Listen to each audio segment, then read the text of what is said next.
Big boss സീസണായിട്ട് റാഷ പുറത്തായിരിക്കുകയാണ്. റാഷയാണ് ഇപ്പം നാലാമതായിട്ട് പുറത്തായിരിക്കുന്നത്. അപ്പോൾ റാഷ പുറത്തായപ്പോൾ റാഷയോട് ചോദിച്ച ചോദ്യം ഇങ്ങനെയാണ്, റാഷയ്ക്ക് ഇതിൽ ആരെയാണ് ബ്ലെയിം ചെയ്യാൻ കുറ്റപ്പെടുത്താൻ പറ്റുന്നതെന്നാണ് ചോദിച്ചത്. അപ്പോൾ റാഷ പറയുന്ന പേര്, എനിക്ക് എൻ്റെ ടീമിലുള്ള അഭിറാമിനാണ് കുറ്റപ്പെടുത്താൻ തോന്നുന്നതെന്നാണ്.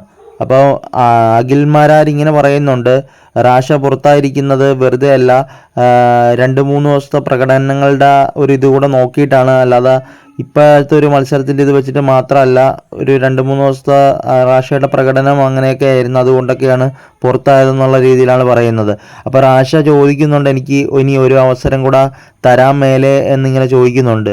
അവസരങ്ങൾ ഒരു പ്രാവശ്യമേ കിട്ടത്തുള്ളൂ, പിന്നെ അവസരങ്ങൾ നമുക്കാർക്കും കിട്ടത്തില്ല. അതുപോലെ ബിഗ് ബോസ് എന്ന് പറയുന്നൊരു ബിഗ് ബോസ് 8 എന്ന് പറയുന്നൊരു സീസണിൽ വന്നിട്ട് കളിച്ച് അതിൽ ടാസ്ക് ചെയ്ത് നിന്ന് ജയിക്കാൻ കഴിവുള്ള നല്ല കഴിവുള്ള ആൾക്കാർക്ക് മാത്രമേ ബിഗ് ബോസിൽ തുടർന്ന് മുമ്പോട്ട് പോകാൻ പറ്റത്തുള്ളൂ.